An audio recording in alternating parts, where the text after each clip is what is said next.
বাবার এই চোখের জল এক নিরপরাধ সন্তানের জন্য। জামালপুরের দেওয়ানগঞ্জের পারম্পার রামপুর ইউনিয়নের ৭৫ বয়সী হজরত আলী দীর্ঘদিন যাবৎ অসুস্থ হয়ে বাড়িতে চিকিৎসা নিচ্ছেন। অসুস্থ বাবাকে দেখতে মাসখানেক আগে ঢাকা থেকে বাড়িতে আসেন গার্মেন্টস কর্মী ছেলে রশিদ আলী। অসুস্থ বাবাকে দেখতে আসায় কাল হলো রশিদ আলীর জীবনে। ১ জুন সকালে নিজ গ্রামের সমিলে গাছ নিয়ে যায় রশিদ আলী। কিছু বোঝে ওঠার আগেই তারাটিয়া পুলিশ তদন্ত কেন্দ্রের এসআই সাইফুল ইসলাম ও তার সহকর্মীরা সেখান থেকে তাকে গ্রেফতার করে। গ্রেফতারের পর তারাটিয়া পুলিশ তদন্ত কেন্দ্রে নিয়ে যায় তাকে। পুলিশ গ্রেফতার করেছে ছেলেকে এমন খবর পেয়ে মা এবং বড় ভাই তারাটিয়া পুলিশ তদন্ত কেন্দ্রে গেলে বলা হয় ওয়ারেন্ট রয়েছে রশিদ আলীর নামে। সেদিন তারাটিয়া পুলিশ তদন্ত কেন্দ্র থেকে রশিদ আলীকে পাঠানো হয় দেওয়ানগঞ্জ মডেল থানায়। সেখানে কাগজপত্র তৈরি করে তাকে পাঠানো হয় জেলখানায়। দেওয়ানগঞ্জ মডেল থানার কোর্টের চালানে দেখা যায় ডিএমপির পল্লবী থানার অর্থজারি ৬৫০/২২ নং মামলায় তাকে গ্রেফতার করা হয়েছে। তবে কোর্টের চালানে আসামি হারুনুর রশিদের নাম উল্লেখ থাকলেও রশিদ আলীকে চালান করা হয়। এই ঘটনায় দেশ টিভির অনুসন্ধানে বেরিয়ে আসে চাঞ্চল্যকর তথ্য।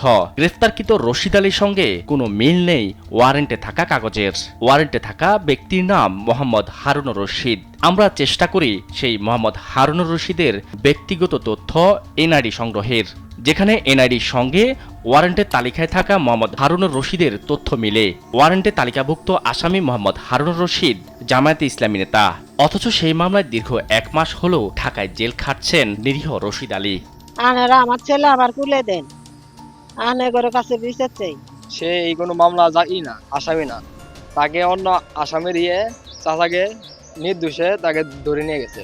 মামলার ওয়ারেন্ট অনুযায়ী দেখা যায় ২০২৪ সালে ওই জামায়াত ইসলামী নেতা হারুনুর রশিদকে গ্রেফতার করতে একটি ওয়ারেন্ট জারি করে কোর্ট। তবে ২ বছরেও তাকে গ্রেফতার করতে পারেনি পুলিশ। অপরদিকে অন্যায়ভাবে রশিদ আলীকে গ্রেফতার করায় পরিবারের সদস্যরা রয়েছেন আতঙ্কে। অপরাধ না করেও জেলখানায় রয়েছেন তাদের পরিবারের সদস্য, তাই ন্যায্য বিচারের দাবি করেন তারা। সেই সঙ্গে পুলিশের শাস্তির দাবি জানান আত্মীয়রা। এক নিরপরাধ ব্যক্তি এখন জেল হাজতে আছে, এটা অত্যন্ত অমানবিক একটা ঘটনা। আসামি হারুনুর রশিদ স্থানীয় জামায়াতের সদস্য বলে জানান কেন্দ্রীয় জামায়াতের এই সুরা সদস্য।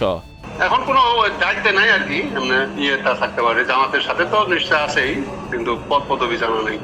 এদিকে আসল আসামি জামায়াত ইসলামীর সদস্য হারুনুর রশিদের বাড়িতে গিয়ে তার বিষয়ে জানতে চাইলে কাউকে পাওয়া যায়নি। ফোনে হারুনুর রশিদের স্ত্রী ঘটনার জন্য দায় চাপান পুলিশের ওপর।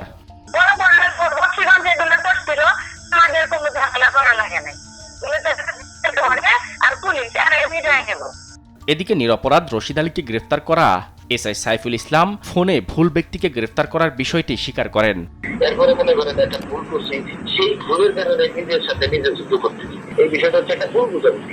আর এই বিষয়ে জেলা পুলিশের অতিরিক্ত পুলিশ সুপার জানান এ বিষয়ে তদন্ত কমিটি গঠন করা হবে।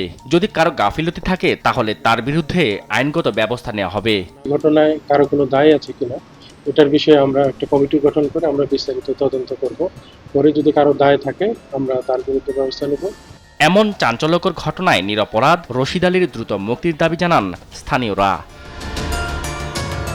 শাহাদাত নিশাদ, দেশ টিভি, ঢাকা।